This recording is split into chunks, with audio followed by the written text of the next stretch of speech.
Exodus chapter 32. When the people saw Moshe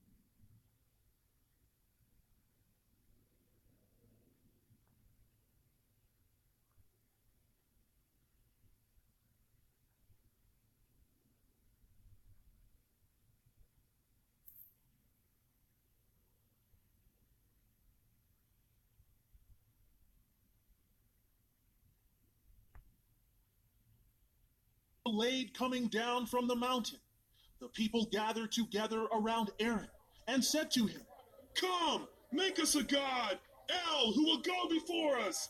As for this fellow Moshe, who brought us up out of Egypt, we do not know what has become of him."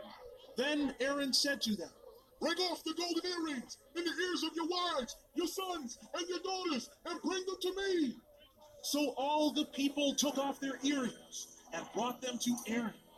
He took what they handed him and made it into an idol cast in the shape of a cow, fashioning it with an engraving tool. Then they said, "This is your God, O Israel, that brought you out of the land of Egypt." When Aaron saw this, he built an altar in front of the calf and announced, "Tomorrow is a feast to Yahweh."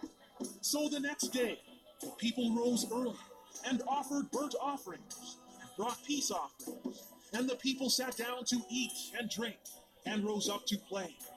Then Yahweh said to Moshe, "Go, get down, for your people whom you brought out of the land of Egypt have become corrupt.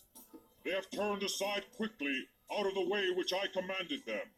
They have made themselves a molded calf, and worshipped it, and sacrificed to it, and said, 'This is your God, El, O Israel, that brought you out of the land of Egypt.'" And Yahweh said to Moshe, "I have seen this people, and truly it is a very stiff-necked people. Now, therefore, leave me alone, that my wrath may burn hot against them, and I may consume them, and I will make of you a great nation." Then Moshe pleaded with Yahweh, his heavenly Father, and said, "Yahweh, why does your wrath burn hot against your people, whom you have brought out of the land of Egypt with great power and with a mighty hand? Why should the Egyptians speak and say, 'He brought them out with the intent of killing them on the mountains and of consuming them from the face of the earth'? Turn from your fierce wrath and relent from this harm to your people. Remember Abraham, Isaac, and Israel, your servants, whom you vowed by your own self and said to them, 'I will multiply your descendants as the stars of heaven, and all this land that I have spoken of I give to your descendants, and they shall inherit it forever.'" So Yahweh relented from the harm he said he would do to his people. And Moshe turned and went down from the mountain with the 2 tablets of the testimony in his hand. The tablets were written on both sides, on one side and the other. They were written. The tablets were the work of Yahweh, and the writing was the writing of Yahweh engraved on the tablets. And when Yahshua ben Nun heard the noise of the people as they shouted, he said to Moshe, "There is a noise of war in the camp."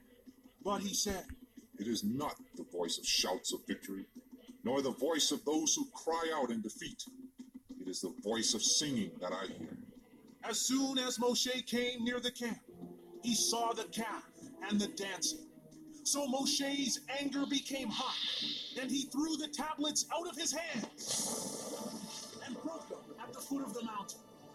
Then he took the calf they had made, burned it in the fire, and ground it to powder, scattered it on the water, and made the children of Israel drink it. Moshe said to Aaron, "What did this people do to you, that you have brought this great sin upon them?"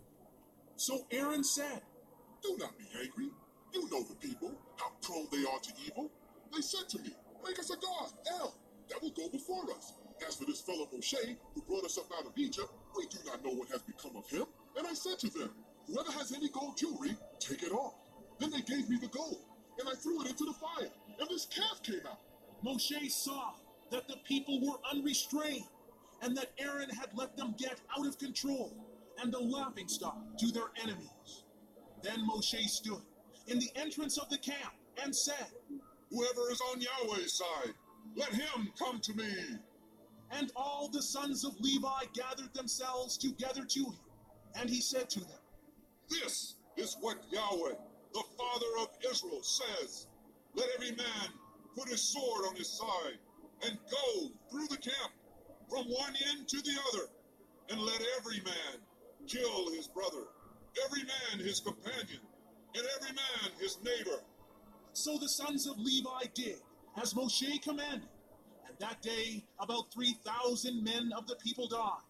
Then Moshe said, consecrate yourselves today to Yahweh, that he may bestow on you a blessing this day. For every man has opposed his son and his brother. The next day, Moshe said to the people, you have sinned a great sin, but now I will go up to Yahweh, and it may be that I can make atonement for you. So Moshe went back to Yahweh and said, oh, what a great sin these people have sinned, and have made for themselves a god, El of gold. Yet now I pray, forgive their sin, but if not, then blot me out of your book which you have written. Yahweh replied to Moshe, whoever has sinned against me, I will blot him out of my book. Now go, lead the people to the place I spoke of, and my mallet will go in front of you. However, when the time comes for me to punish, I will bring punishment upon them for sin. And Yahweh struck the people with a plague because of what they did with the calf Aaron had made.